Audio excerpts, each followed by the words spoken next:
Welcome to today's live stream. And I'm going to answer the question, how can I know if my husband is fully committed to the marriage? That's what we're going to talk about. Well, this question has many sides to it, and I'm going to share those with you.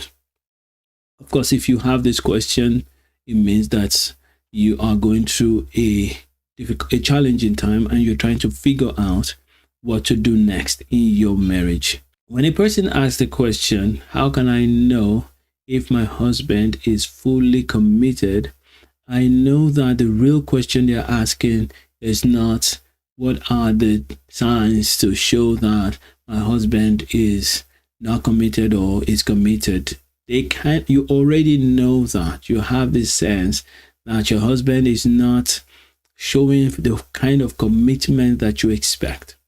And you're wondering, am I wrong, or is there something wrong right here? Maybe that's what I've sensed. Whenever this question is asked, that's what I sense, that you know already that the way your husband is showing up in the marriage is not the best. If you are watching this and it's a blessing to you, then I want you to like the video, and if you're not subscribed to the channel, please do subscribe to the channel. I discovered that a good number of people that have been watching my videos are not subscribed, so please do subscribe so that you can know when I produce new videos. Let's go on to answer this question for you. So if you are here wondering, is my husband committed enough? Is there more that he can do? I will say this to you: if your husband is still in the home with you, you're still living in the same home, and he has not yet said to you that he wants a divorce, then it meets the minimum criteria. That's minimum, and it can do better. But I always like to say, if your husband is still in the home, your husband has not filed for divorce, is living with you in the same room, or two rooms if that's how you have agreed on it, and he has not said he wants the marriage to be over, then that's the bare minimum, and that means he is there, and we can work on increasing the commitment. Usually when I counsel people, or I have people in my program that I coach, and they have this question, how can I know if my husband is fully committed? Here's what I say to them: maybe you don't need to worry about that high level commitment. Maybe you need to start with, are they giving the bare minimum? And if they're giving the bare minimum, the next question is there room for them to improve? Or are you able to work with that minimum for now? And has it always been so? So these are some of the questions that I ask you. Now, I want to show you the marriage pyramid so that you can see exactly where you may be in this marriage, so that you can know how we can fix that. So if you are in this space where your husband is never home, your husband is not financially committed anymore to the marriage, you are the one spending 80 to 60 to 100% of the money to keep the home. You are is not home most of the time. More than 50% of the time is not home, and when he's home, 70 to 30 to 80% of the time he's not doing any part of the work at home. Then you are in the red zone. It means that you're just waiting for him to say, I don't want to be in this marriage anymore. And my goal as a coach and as a pastor is always to move people away from the red zone. Either I move you up the pyramid so that you go from red to orange and then to green, that's where I want you to be, the green zone, where your joy level is 60 to 90%. I want to move you away from where your joy and peace level is 0 to 10%, which is where you may be right now. So there are two ways to get away from the red zone. The one way is to go up move towards the orange and then the green, and the other one is to get off the pyramid completely and let the marriage be done. Because it's already done.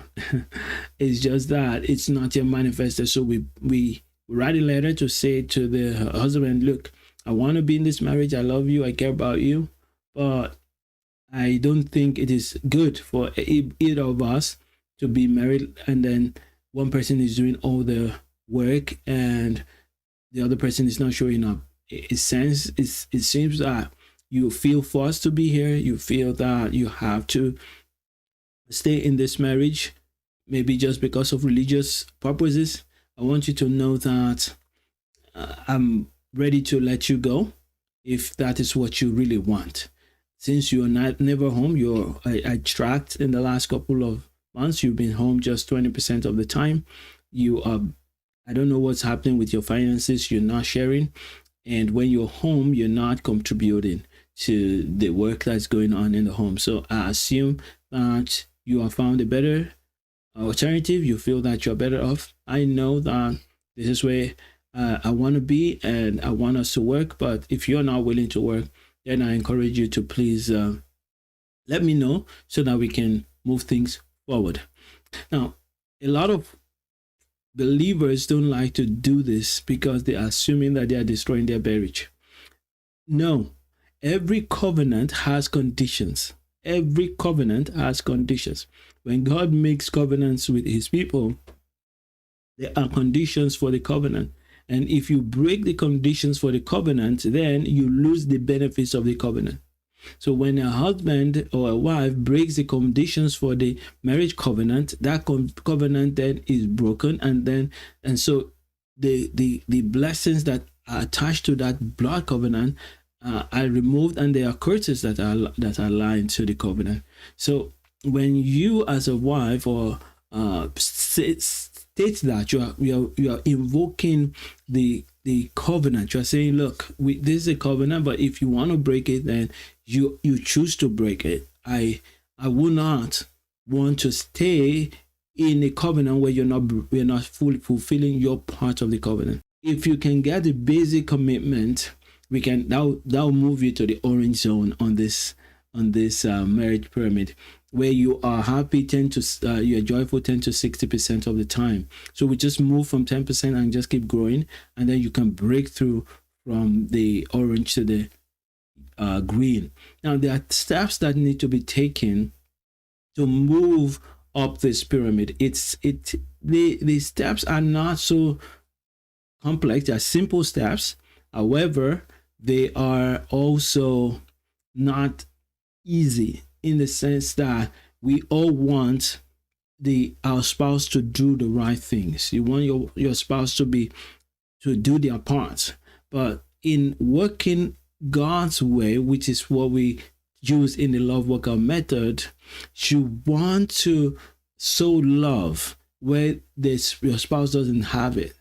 If you have a spouse that's not showing the love that they ought to, it's because they have a challenge. Something is broken somewhere, and you want to stand in to help them overcome that. So that's why I'm showing you this. Now, I want to come back to my face so you can see me.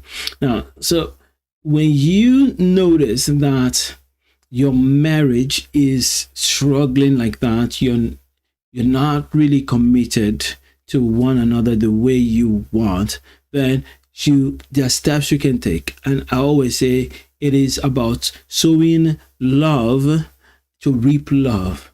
You sow it even when you don't have it, or we call it donating love. So you donate that love so that the other person can then maybe reciprocate or grow in the process, or see how they can learn how to do that. So usually when a husband is disconnected like that, a woman may just start to complain a lot or act like the victim. Just say, you know what, I've been struggling all this day. You've not had any moment to just even watch the children and say, you know what, I want to help. You don't usually even bring as much money into the home anymore. You just complain.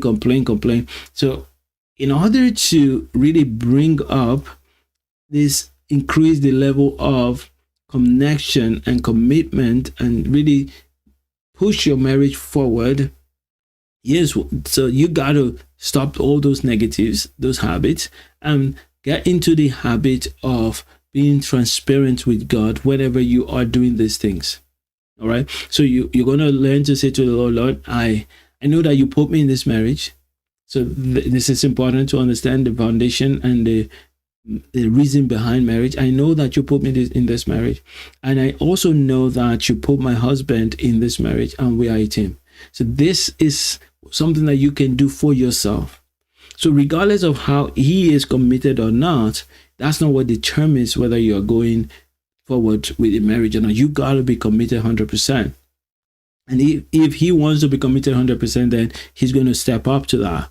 And if he says he doesn't want to be committed and he wants to be out of the marriage, then you're going to let him go, right? So thank you for being part of this video, this live stream. For those who catch us on the replay, God bless you. I'm so glad that you're part of this community. Continue to love like Jesus and make